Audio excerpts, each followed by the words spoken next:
नमस्कार, India voice पर बहुत स्वागत है आपका। मैं हूं आपके साथ प्रियंका मिश्रा। बुलेटिन की करेंगे शुरुआत ब्रेकिंग न्यूज के साथ। लखनऊ से खबर आ रही है, योगी कैबिनेट की बैठक जारी, लोक भवन में जारी है योगी कैबिनेट की बैठक। सीएम की अध्यक्षता में कई प्रस्तावों पर लगेगी मुहर। सीएम की अध्यक्षता में कई प्रस्तावों पर लगेगी मुहर। बुंदेलखंड औद्योगिक विकास प्राधिकरण के गठन को लेकर मंजूरी संभव। सीएम की अध्यक्षता में कई प्रस्तावों पर लगेगी मुहर। लखनऊ से खबर, योगी कैबिनेट की बैठक लखनऊ में जारी, लोक भवन में जारी है कैबिनेट की बैठक। वर्तमान वित्तीय वर्ष में धान खरीद नीति को लेकर भी मंजूरी संभव। सीएम योगी की अध्यक्षता में चल रही है बैठक। बैठक में कई अहम मुद्दों पर हो सकती है चर्चा। वर्तमान वित्तीय वर्ष में धान खरीद नीति को लेकर मंजूरी संभव। बुंदेलखंड औद्योगिक विकास प्राधिकरण के गठन को लेकर भी मंजूरी संभव। वर्तमान वित्तीय वर्ष में धान खरीद नीति को लेकर मंजूरी संभव। बैठक में कई अहम मुद्दों पर हो सकती है चर्चा। तो लगातार लोक भवन में लखनऊ में योगी कैबिनेट की बैठक इस समय चल रही है। माना जा रहा है कि योगी कैबिनेट की बैठक में कई अहम मुद्दों पर चर्चा के साथ ही साथ उस पर कैबिनेट के फैसलों की मुहर भी लगाई जा सकती है। धान खरीदी नीति को लेकर लगातार जिस तरह से उत्तर प्रदेश में बातचीत हो रही थी, ऐसे में नई नीति को लेकर भी मंजूरी संभव है। सीएम की अध्यक्षता में लखनऊ में चल रही है बैठक। बुंदेलखंड औद्योगिक विकास प्राधिकरण के गठन को लेकर भी इस बैठक में मंजूरी आज मिल सकती है।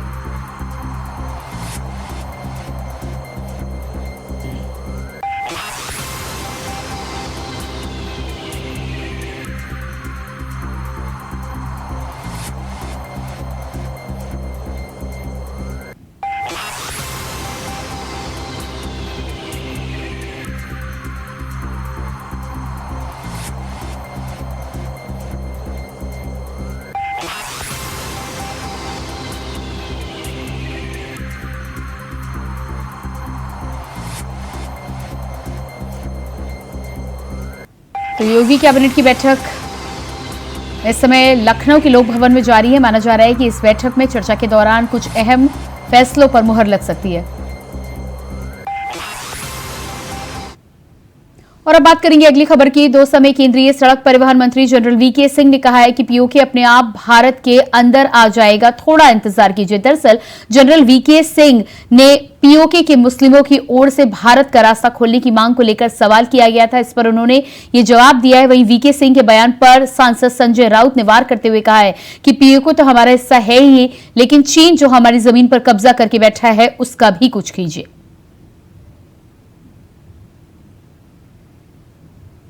तो लगातार जनरल वीके सिंह ने यहां पर कहा है कि पीओके कुछ समय में अपने आप भारत में आ जाएगा। इसको लेकर हड़कंप मचा हुआ है, राजनीति एक बार फिर से गर्मा गई है।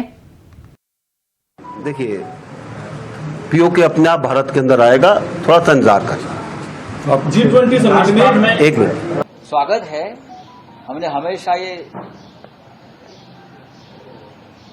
देखा है, एक स्वप्न देखा है हमने, एक अखंड भारत बने, अखंड हिंदुस्तान बने। पाक ऑक्युपाइड कश्मीर जो है, हम हमेशा बोलते हैं हमारा हिस्सा है, लेकिन एक्स आर्मी चीफ जब अपने पद पर थे तब ये लेने की कोशिश करनी चाहिए थी आर्मी चीफ ने।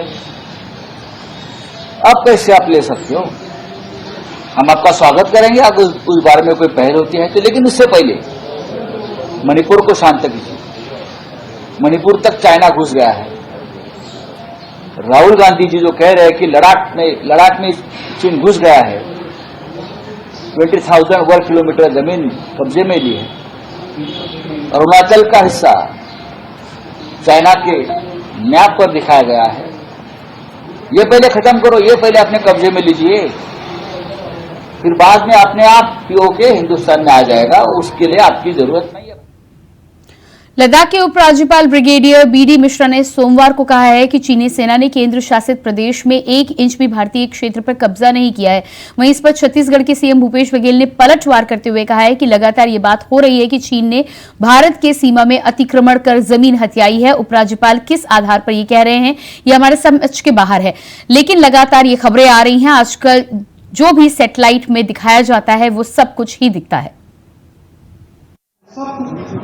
देखिए, अब चुनाव लड़ रहे हैं, कुछ न कुछ तो बोलना ही है। मुझे क्यों दूसरी सीट की तलाश होगी? पाटन की जनता ने हमेशा मुझे आशीर्वाद दिया है और अब भी पार्टी टिकट देगी तो मैं पाटन से ही लड़ूंगा। लद्दाख के जो गवर्नर है उनका कहना है कि चीन की एक भी चीन जो है एक भी इंच की जो है जमीन को है उसको नहीं हथिया है भारत। तो इस पर क्या कहेंगे लद्दाख के बीडी शर्मा?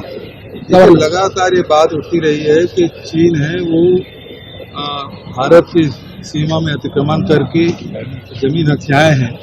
अब राज्यपाल किस आधार पे कर रहे हैं ये तो समझ के बाहर है, लेकिन लगातार ये खबरें आती है और आजकल तो सैटेलाइट से सब कुछ दिखता है, गूगल सब कुछ जानकारी दे देती है, तो उसे बताने की जरूरत नहीं है। लेकिन जो इस प्रकार की जो घटनाएं सीमा पे छेड़छाड़ हो रही है वो गलत है। Thank you. राजधानी भोपाल में शिवराज सिंह चौहान ने राष्ट्रीय वन शहीद दिवस पर राज्य वन शहीद स्मारक एवं चंद्रपुरा नगर वन का लोकार्पण किया है। शिवराज सिंह ने कहा है कि अब तक वनों की रक्षा करते हुए शहीद के परिवार को 10 लाख की सम्मान निधि दी जाती थी, उस राशि को बढ़ाकर 25 लाख रुपए किया जाएगा। चंदनपुरा नगर वन में 300 तरह के पेड़ पौधे एवं सीएम शिवराज सिंह ने इसका लोकार्पण किया है। आज उन परिवारों को मैं प्रणाम करता हूं जिनका हम लोगों ने मिलकर स्वागत किया, उन्हें कुर्बानी दी है वन्य प्राणियों की और वनों की रक्षा करते हुए।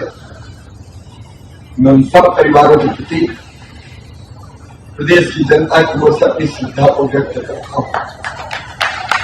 और जैसा विजय साहिब जी कह रहे थे, कभी शहीद को 10 लाख रुपए की सम्मान निधि दी जाती है, उसको बढ़ा के भगवान न करे या हमको कभी न देना पड़े।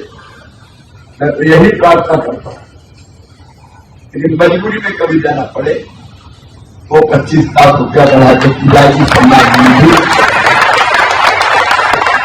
वर्दी और आहार भत्ता के बारे में जो बात उन्होंने कही है उसको भी मैं स्वीकार करता हूं, उसकी व्यवस्था भी की जाएगी।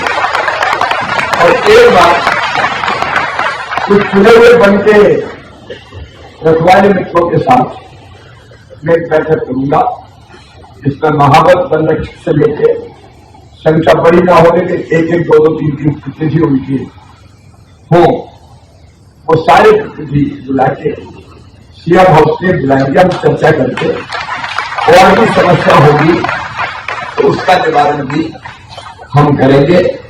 मैं वन विभाग के साथियों का अत्यंत आदर करता हूं, विशेषकर जब जंगलों में हम देखते हैं हफ्ते 15 दिन घोर गहरे जंगल में हाथ में डंडा लेके पैदल गश्त करते हैं, कहीं शेर का खतरा, कहीं रीछ का खतरा, कहीं और किसी बड़े प्राणी का खतरा, तो भी खतरा उठाकर वन बचाने का काम करते हैं, अपने परिवार से दूर रहते हैं। महावत और कटर जैसे लोग भी जो अल्प वेतन पर काम करते हैं, उनकी चिंता भी हमको करनी चाहिए। और इसलिए एक बार उनसे संवाद हम जरूर करेंगे ताकि कुछ और समस्याओं की जिंदगी में हो तो उन समस्याओं का भी समाधान किया जा सके। जो अल्प वेतनभोगी और अनियमित कर्मचारी है, उनके कल्याण की भी रूपरेखा हम बैठकर बनाएंगे ताकि उनकी जिंदगी में भी सवेरा हो सके और उनका जीवन सुखी बन सके। राहुल गांधी इन दिनों विदेश दौरे पर हैं, जहां बीजेपी पर जमकर निशाना साध रहे हैं। वहीं केंद्रीय मंत्री ज्योतिरादित्य सिंधिया ने भी राहुल पर वार करते हुए कहा है कि जब भारत वैश्विक मंच पर चमकता है तो कुछ पार्टियां बेचैन हो जाती हैं। कुछ लोगों की मानसिकता खुद को सुधारने के बजाय दूसरों को नीचा दिखाने की होती है। देखिए, कुछ ऐसे दल होते हैं जिनको जब भारत एक सितारे के रूप में विश्व पटल पर उभर रहा हो तो एक बेचैनी का अनुभव उनको होता है। और कुछ लोग ऐसे होते हैं जिनकी विचारधारा और सोच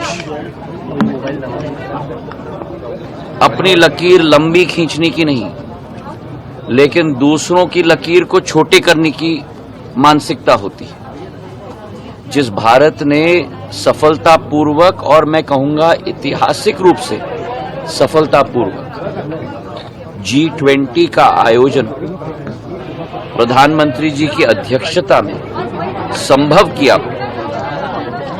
पूरे विश्व के नेताओं ने, चाहे राष्ट्रपतियों हों, प्रधानमंत्री हों, भारत दर्शन किया और भारत की आर्थिक एवं आध्यात्मिक शक्ति और सांस्कृतिक शक्ति, मूल्यों की शक्ति, सिद्धांतों की शक्ति का अनुभव किया। राजघाट में जाकर बापू महात्मा को विश्व के G20 के देशों के नेतृत्व ने विनम्र पूर्वक श्रद्धांजलि अर्पित की। और जिस G20 जो भारत में आयोजित हुई, वहां दिल्ली की डिक्लेरेशन संभव हो पाई, जिस दिल्ली डिक्लेरेशन में केवल भारत के समक्ष चुनौतियां नहीं, ग्लोबल साउथ के समक्ष चुनौतियां नहीं, लेकिन विश्व के सामने चुनौतियों को उल्लेख पूरे विश्व के नेताओं ने किया। और जिस G20 में भारत से खाड़ी देशों से यूरोप तक एक नया अधोसंरचना और व्यापार का चैनल की नींव रखने की एक ऐतिहासिक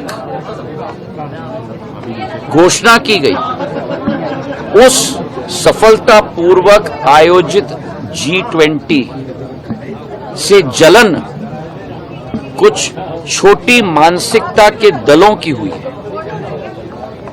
और ये सोच और ये विचारधारा रखना और दोबारा विदेश में जाकर भारत माता की आलोचना करना, मैं मानता हूं कि आज देश की जनता पूर्ण रूप से ऐसे नकारात्मक शक्तियों को जान चुकी है, पहचान चुकी है और उनको आने वाले दिनों में पहली बार नहीं, दूसरी बार नहीं, लेकिन तीसरी बार भी सबक सिखाने के लिए पूर्ण रूप से आतुर रहेगी। जयराम रमेश, चलिए। सनातन धर्म पर विवादित टिप्पणियों के बाद सियासी बयानबाजी थमने का नाम नहीं ले रही। अब बीजेपी नेता और केंद्रीय जल शक्ति मंत्री गजेंद्र सिंह शेखावत ने सनातन धर्म पर विवादित टिप्पणियां करने वालों को सनक दिखाने की बात की है, सबक सिखाने की बात की है। ऐसा उग्र भाषण दिया है कि पूछो मत बोले कि सनातन धर्म के खिलाफ जो बोलेगा उसकी आंखें निकाल दी जाएंगी और इसके साथ ही साथ जबान भी खींच ली जाएगी। उस हर बोलने वाली, शब्द बोलने वाली जबान को हम खींच करके बाहर निकाल देंगे। जो सनातन की तरफ आंख उठा करके देखेगा, उस उठने वाली हर एक आंख को हम उंगली डाल करके आपको बाहर निकाल देंगे। हम चुनौती देते हैं कि सनातन के विरुद्ध बात करने वाला कोई भी व्यक्ति इस देश में जो है अपनी राजनीतिक ताकत और हैसियत बना करके नहीं रख पाएगा। इस देश में कितने आक्रांता है भारत के वैभव को लूटने के लिए, भारत की संपदा को लूटने के लिए, भारत की संस्कृति को कमजोर करने के लिए, भारत की सभ्यता को और सनातन धर्म को पत्तलित करने के लिए कितने आक्रांता देश में आए। शक आए, हूण आए, कुषाण आए, बाद में उनके बाद में जो है यवन आए, पठान आए, गौरी आए, गजनी आए, मुगल आए और उसके बाद में गुलाम आए और कासिम आए और उन सब के बाद में डच आए, फ्रांसीसी आए, पुर्तगाली आए और उसके बाद में अंग्रेज आए। 2000 साल तक हम पर आक्रमण हुआ इस सनातन को मिटाने के लिए। औरंगजेब और अलाउद्दीन खिलजी जैसे कई लोगों ने प्रयास किया, लेकिन आपके और मेरे पूर्वज सक्षम थे। उन्होंने अपनी पुरुषार्थ पर, अपनी भुजाओं की ताकत पर इस भारत की सभ्यता और संस्कृति को बचा करके रखा। आज ये हमारी संस्कृति और सभ्यता को मिटाने की बात करते हैं। सौगंध है हमें उन सब हमारे पूर्वजों की, जिन्होंने, चाहे वो महाराजा सूरजमल होंगे, चाहे वीर दुर्गादास होंगे या महाराणा प्रताप है, हम सबको उनकी सौगंध उठा करके खड़े होना पड़ेगा कि हम इस सनातन पर हमला करने वालों को बर्दाश्त नहीं करेंगे। हम बर्दाश्त नहीं करेंगे। हम उनको उखाड़ करके फेंक दें और चुनौती के साथ में खड़ा होना पड़ेगा। जो सनातन के विरोध में बात करेगा, उस हर बोलने वाली, शब्द बोलने वाली जबान को हम खींच करके बाहर निकाल दें। बुलेटिन में फिलहाल रुकते एक छोटे से ब्रेक के लिए, जल्द हाजिर होते हैं।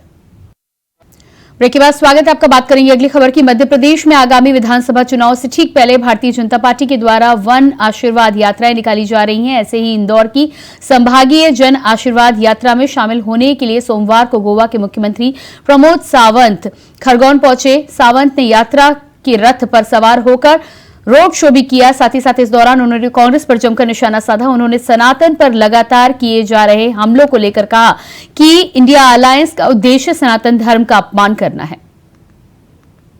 फिर एक बार मोदी जी के नेतृत्व में और यहाँ के डबल इंजन सरकार लाने के लिए मैं मध्य प्रदेश की सभी जनता को आह्वान करता हूँ। इस जन आशीर्वाद की यात्रा में फिर एक बार मध्य प्रदेश के विकास के लिए आपने डबल इंजन की सरकार यहाँ लाने के डेफिनेटली आप लोग लाएंगे, ये मैं सूचित कर देता हूँ।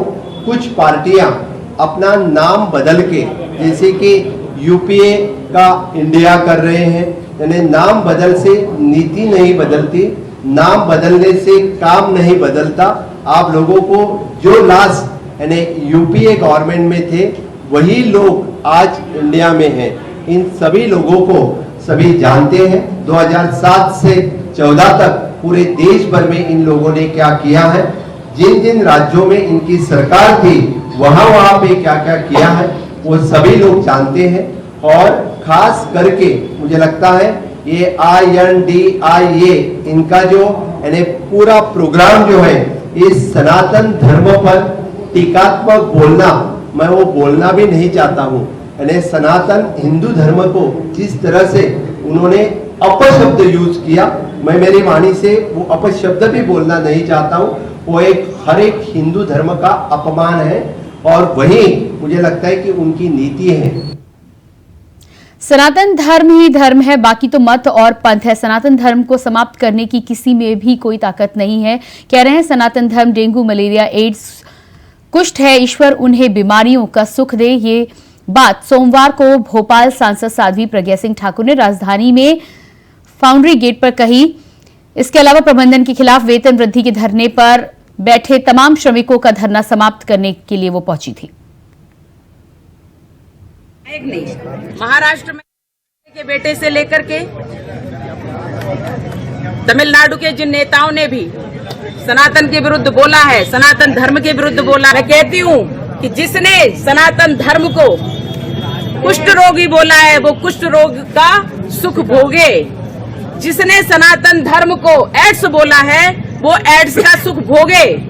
जिसने सनातन धर्म को मलेरिया और डेंगू बोला है वो मलेरिया और डेंगू का कष्ट वो सुख भोगे।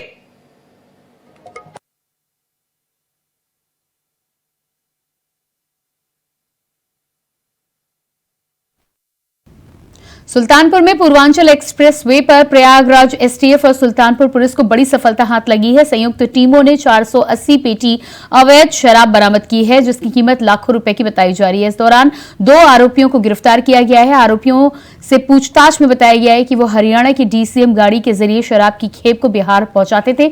मामला कूड़ेधार थाना क्षेत्र का बताया जा रहा है।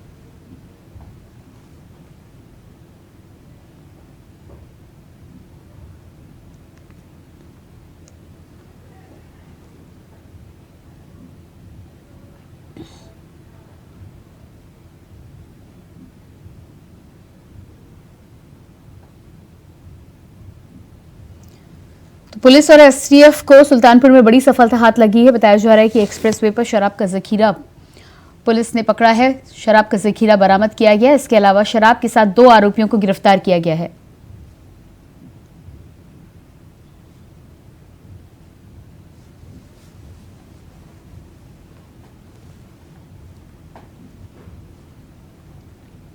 और इसके बाद आइए आपको सीधे लिए चलते हैं लखनऊ, जहां पर मुख्यमंत्री योगी आदित्यनाथ की कैबिनेट की बैठक खत्म हो चुकी है और इस समय प्रेस कॉन्फ्रेंस चल रही है।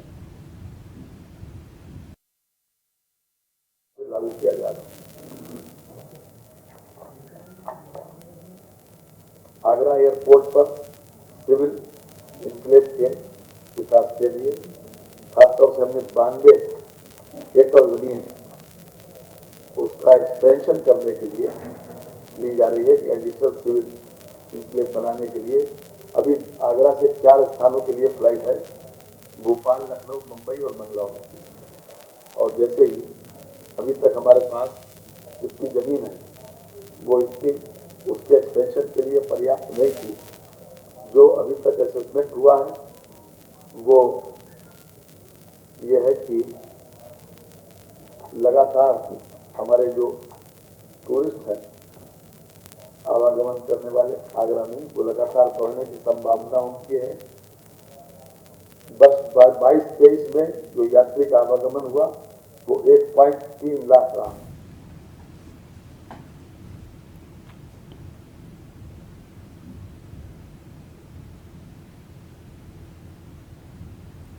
लखनऊ के बाद बात करेंगे रायबरेली की। खबर रायबरेली के सरीनी थाना क्षेत्र से है, जहां दबंगों ने स्कूल बस में घुसकर मारपीट को अंजाम दिया है। दरअसल बख्शी मेमोरियल स्कूल की बस लालगंज इलाके से गुजर रही थी, तभी छात्रों और दबंगों में कुछ कहासुनी हो गई, जिसके बाद दबंग युवक बस पर चढ़ गए और छात्रों से मारपीट करने लगे। मारपीट का वीडियो सोशल मीडिया पर वायरल हो रहा है।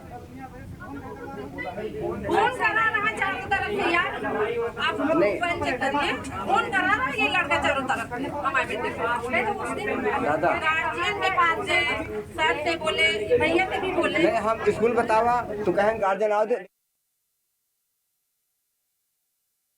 इसमें दरोगा साहब होमगार्ड से खुद की सेवा करवाते हुए नजर आ रहे हैं। वायरल वीडियो में बुजुर्ग होमगार्ड दरोगा को पंखे से हवा करते हुए दिखाई दे रहा है। साथ ही दरोगा साहब फरियादियों के सामने होमगार्ड को हुक्म देते हुए दिखाई दे रहे हैं। बता दें कि वीडियो दातागंज थाना क्षेत्र के ग्राम समरेर का बताया जा रहा है।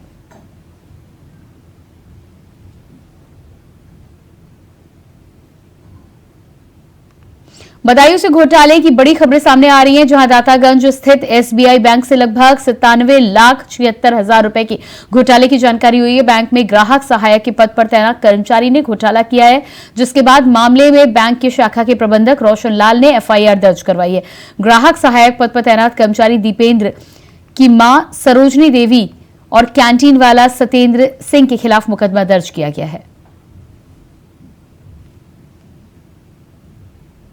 और इसके बाद बात करेंगे अगली खबर की। अगली खबर रायबरेली से आ रही है। रायबरेली में एक छात्र पर साथी छात्रों ने जानलेवा हमला कर दिया है। छात्र ओम प्रकाश मिश्रा को छात्र के भाई और उनके साथियों ने जमकर पीटा है, जिसके बाद घायल छात्र को जिला अस्पताल में भर्ती कराया गया है। यह मामला कोतवाली क्षेत्र निराला नगर का बताया जा रहा है, जहां गोपाल इंटर कॉलेज में पीड़ित छात्र पढ़ाई करता है। पिछले 5 दिन पहले स्कूल में विवाद हुआ था, जिसके बाद घर जाते समय छात्र पर जानलेवा हमला किया गया है।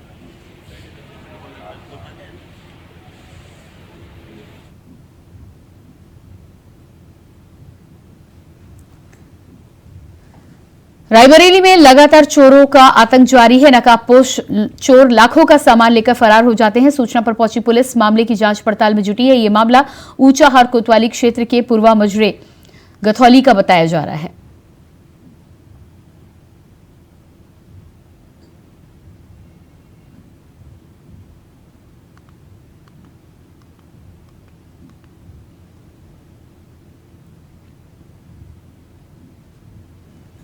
और इसी के साथ फिलहाल इस बुलेटिन में इतना ही। खबरों के लिए लगातार बने रहिए इंडिया वॉइस के साथ। नमस्कार।